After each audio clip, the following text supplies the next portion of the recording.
amigos? Buenas tardes. Vamos a platicar ahora de un tema que resulta, bueno, en mi caso fue un tema que desde que lo empecé a conocer y me empecé a involucrar cada vez más en él, me empecé a enamorar del tema porque encuentro que hay muchas situaciones donde hay mala información respecto al concepto lavado de dinero en México.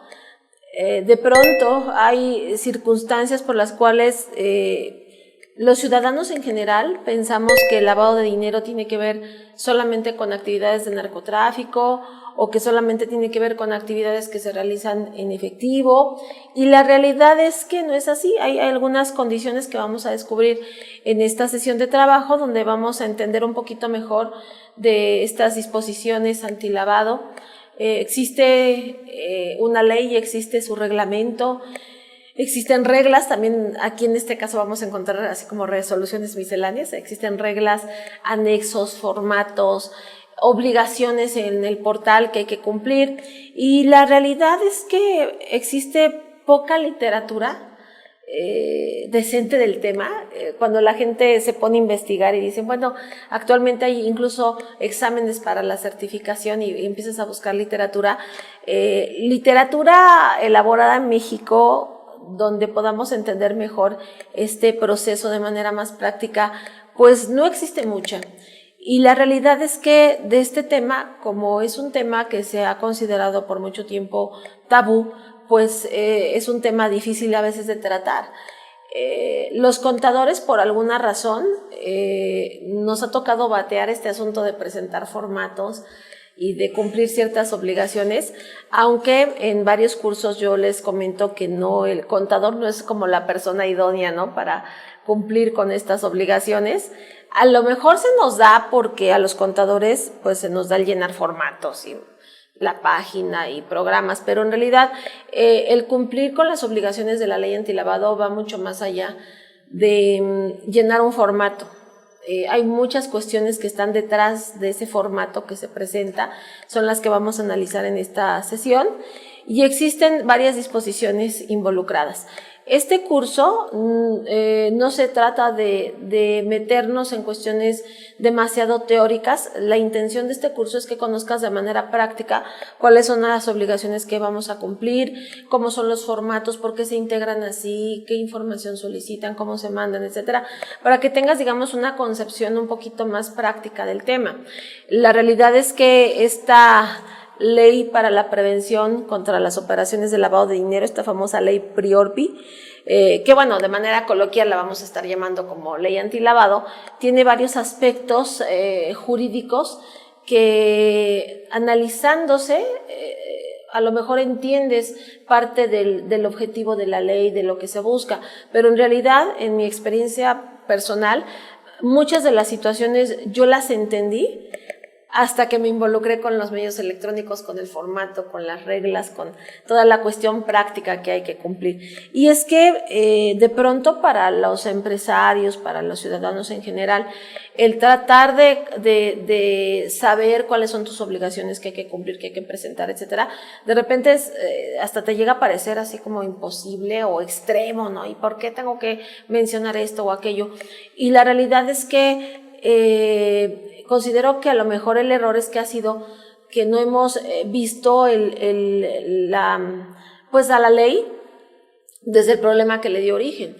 Cuando nosotros analizamos las estructuras o las formas en las cuales se lava dinero, en México sobre todo, no digo que se justifica, pero podemos comprender varios de los controles que tenemos que cumplir. Y entonces, explicando cómo se lava dinero en México, puedes entender muchos de los porqués, de los trámites, de las obligaciones que debemos de cumplir. Y no digo que estoy justificando la ley antilavado, pero por lo menos baja tu grado de frustración, porque por lo menos entiendes que hay una razón detrás de cada requisito. Por eso, para poder comprender mejor estas disposiciones que vamos a analizar, pues la idea es también entender cómo se lava dinero en el país y quitar el estigma de que solo se refiere o a grandes cantidades o operaciones delictivas o vinculadas con el narcotráfico u operaciones en efectivo. No se traduce solamente en esa clase de situaciones, va mucho más allá.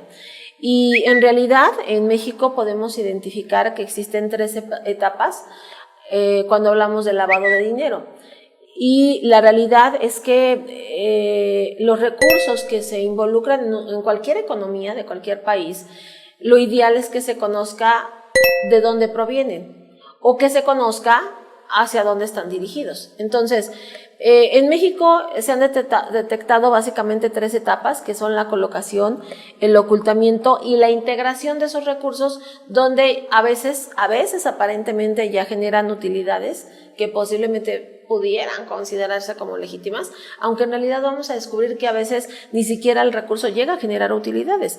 Aquí el punto clave más bien es que no es tanto el evitar que se introduzca el recurso, sino más bien evitar que se oculte el origen, es decir, que los recursos involucrados en las operaciones financieras y económicas de un país no existan recursos que no sepamos de dónde provienen o hacia dónde están dirigidos. ¿Por qué? Porque esa fase donde permanece oculto el origen o de dónde sale el dinero, eso es lo que configura este tema o delito de lavado de dinero. Hay muchas tipologías donde incluso a veces el problema no está en cuanto a de dónde viene el recurso, sino hacia dónde se encamina, también las vamos a analizar. Y entonces aquí la cuestión es que los recursos, están integrados en una economía, en un sector financiero, pero que se conozca o de dónde provienen o hacia dónde van. Por eso es que es equivocado pensar que el lavado de dinero se traduce solo a ciertas actividades. Después de lo que vamos a ver, a lo mejor compartes conmigo la teoría de que considero que todos en alguna ocasión hemos lavado dinero o estamos lavando dinero. ¿Por qué? Porque se traduce a actividades incluso hasta que pudieran caer en lo cotidiano. Y podemos observarlas tanto en sector empresarial como a lo mejor dentro de un hogar. En algún curso que estaba yo dando en un diplomado en Cancún, hay gente que va de Chetumal a tomar el diplomado y obviamente pues se hospedan, ahí se quedan, les dan para pagar sus viáticos y de pronto hubo un contador que se extrañó mucho por el comentario que hice de que tengo la teoría de que todos o lavamos dinero o hemos lavado dinero alguna vez y me dijo, oye, pero se me hace muy extremo eso que dices, pues ¿cómo estás tan segura? Le digo, mira, es que la realidad es que en muchas situaciones que hasta pueden parecer cotidianas se puede configurar esta figura de lavado, a lo mejor de ocultamiento o de no guardar el destino para el cual se debería de usar el recurso. Entonces, platicando con él, le dije, mira, te voy a poner un ejemplo. A ti te dan viáticos, te pagan viáticos pues para venir a tomar el diplomado acá en Cancún. Vamos a suponer que saliendo del diplomado pues nos vamos a cenar porque pues de repente estamos muy cerquita de una plaza comercial ahí y cenamos y platicamos y al terminar de comer, mientras estás pagando en la caja, imagínate que ves por ahí donde están los libros y las revistas, el libro de estampas del Hombre Araña para iluminar que tanto te ha pedido tu hijo y decides comprarlo. Bueno, eso es lavar dinero. Entonces me dijo, ¿pero por qué? Le digo, porque el dinero que te depositaron como viático, pues no está destinado para comprar el libro del Hombre Araña. Me dijo, oye, pero no es un libro caro, cuesta como 30 pesos. No es el precio, no es la cantidad. Es el hecho de que ese recurso que se te depositó es para pagar o alimentos o hospedaje. Y entonces el hecho de que tú lo destines, aunque sea 30 pesos, a comprar algo para lo cual no está destinado ese recurso, eso se llama lavar dinero. Entonces, hay muchas situaciones, incluso hasta cotidianas, donde podremos llegar a caer en algo así. En alguna ocasión me tocó ir a Costco a comprar mandado y cosas y me llamó la atención que saliendo en las cajas se me acercó una señora que vio que llevaba así como un carrito lleno de cosas y me dijo, oiga señora, le quería comentar, ¿cree que me pueda obsequiar su ticket? Y yo le decía así como que, oye, espérame, pero no te lo puedo dar porque a la salida te lo piden para ver la mercancía que compraste. Dice, no, bueno, ya saliendo, ya, o sea, lo que le revisan la mercancía, ya si a la salida usted lo va a tirar o no lo utiliza, y si me lo puede obsequiar, pues me ayudaría mucho, ¿no? Entonces me le quedé viendo así como a la señora diciendo, bueno, pero pues tú como para qué lo quieres, y entonces la señora se empezó a abrir conmigo, me empezó a platicar. Es una persona que pues sufre violencia económica en su hogar, maltrato psicológico, etcétera, y de repente pues ella pues no está trabajando, se quiere separar de su esposo. Yo me imagino que su esposo es contador porque le da su gasto y le pide comprobantes, no facturas, pero sí notas o tickets para ver qué compro, ¿no? O sea, que a ver, aquí está el dinero y quiero que me demuestres pues que estás comprando cosas para la casa. Entonces, lo que ella está haciendo es que está haciendo como su guardadito, su ahorro, y sus amigas pues le están consiguiendo notas y comprobantes de cosas, pues para que ella justifique que el dinero pues se lo gastó, ¿no?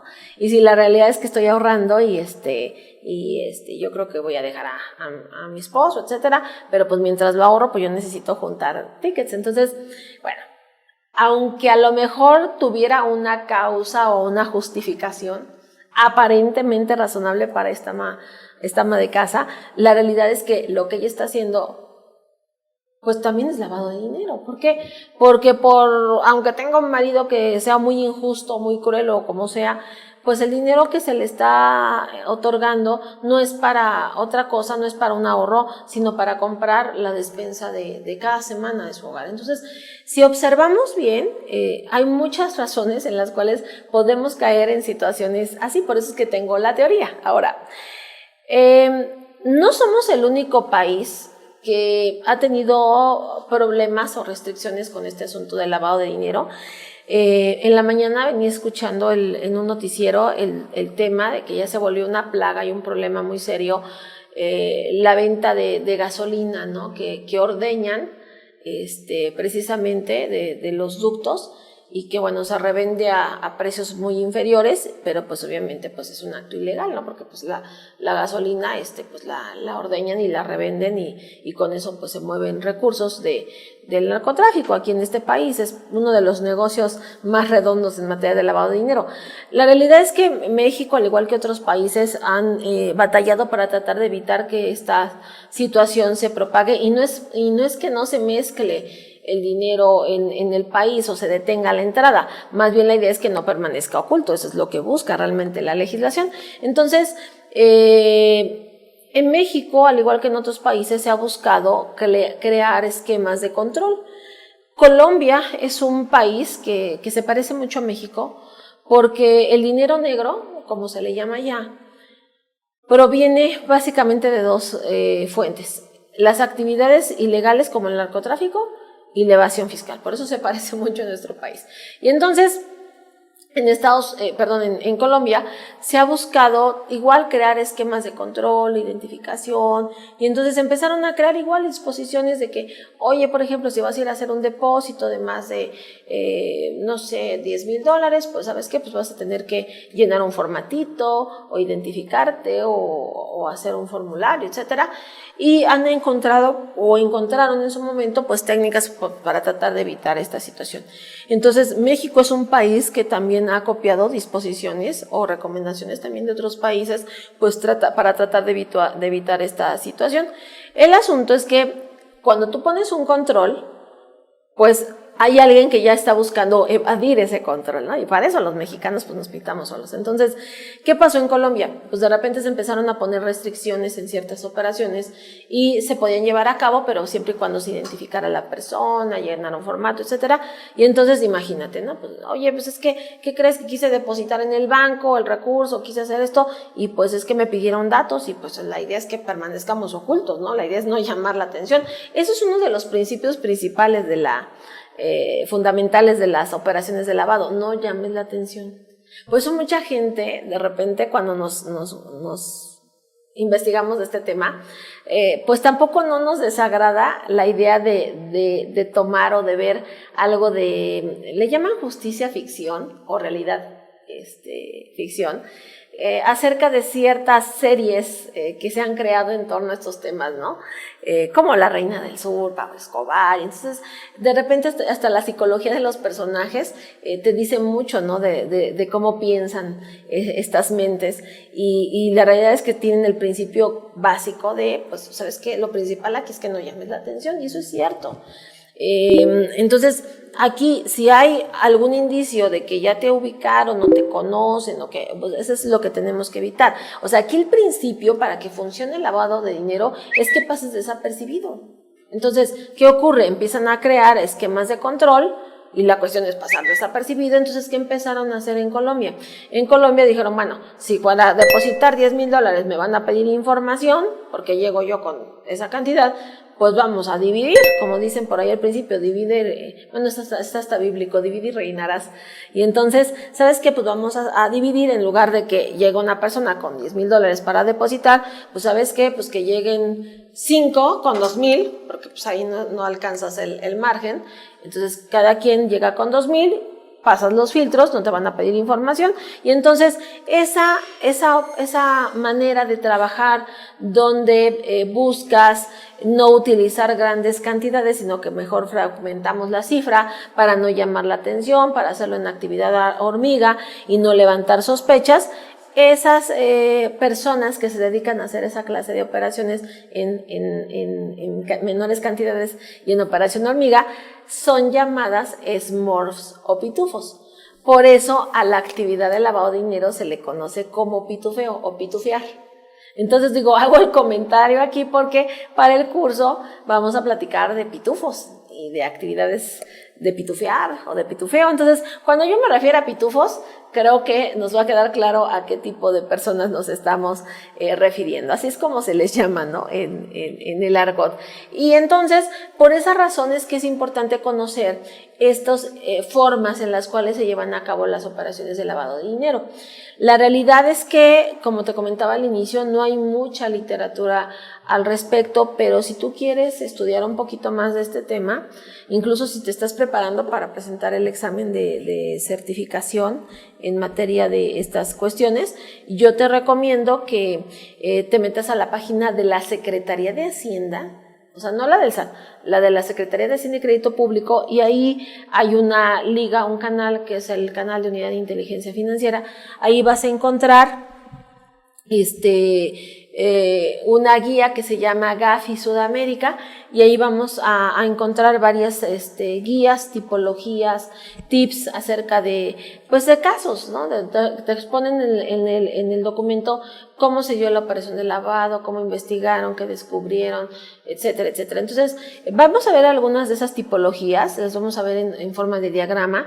Si llegas a observar en el diagrama, a lo mejor alguna cuestión de redacción, no es propio, o sea, el diagrama se respetó tal cual, se baja de la página de Gafi Sudamérica, y entonces, pues obviamente vamos a ver esos diagramas tal cual, están disponibles para su consulta. Y en cada tipología que vamos a analizar te voy a ir explicando algunos de esos puntos claves que dieron origen ahora a la regulación a la que nos estamos enfrentando. Y entonces, una de las tipologías básicas es la tipología de las cajas de seguridad. Bueno, me dicen, oye Penny, es que no que están prohibidas las cajas de seguridad. No, más bien están restringidas, es un servicio limitado para clientes, digamos, VIP o de banca patrimonial, no es para cualquiera. Y entonces, aquí en esta tipología lo que ocurre es que hay una empleada de una compañía purificadora de agua que pues tiene contratada una caja de seguridad. ¿Qué tiene eso de raro? No, pues nada, ¿no? Según los registros, es ella la que acude con frecuencia pues para hacer movimientos, retiros, depósitos, etcétera. Algo muy importante que debemos de comentar es que parte del buen funcionamiento de estos controles en materia de lavado de dinero dependen mucho de la capacitación del personal, que a diario tiene el contacto directo con los clientes. Por lo tanto, los bancos y las compañías de seguro son de las instituciones que capacitan a su personal en detección de este tipo de operaciones o generación de alertas.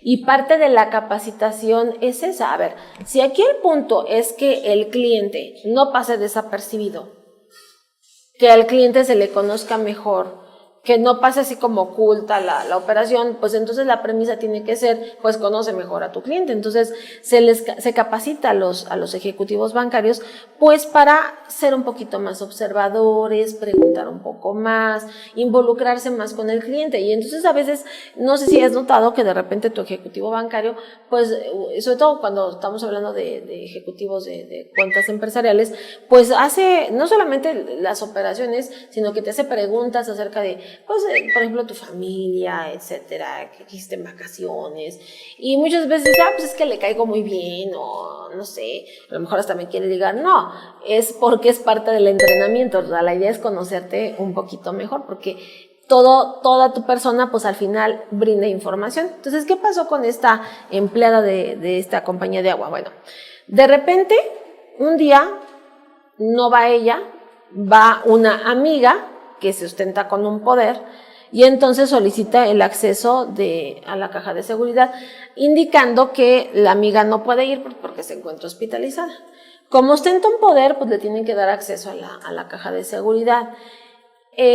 Aquí la cuestión, y eso es lo importante de esta clase de casos, es que el ejecutivo, gracias al entrenamiento, pues preguntó un poquito más, y eso es lo que llevó a terminar de investigar ese caso.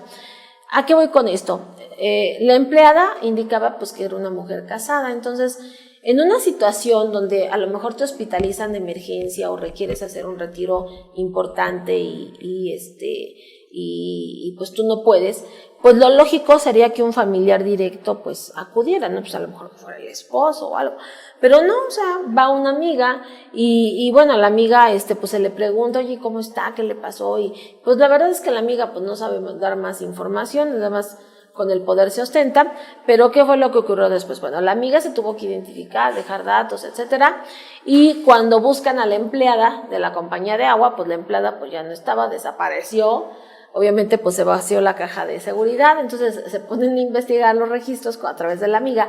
¿Y qué es lo que descubren a través de la amiga? Que bueno, en realidad ella es o era la esposa de un traficante.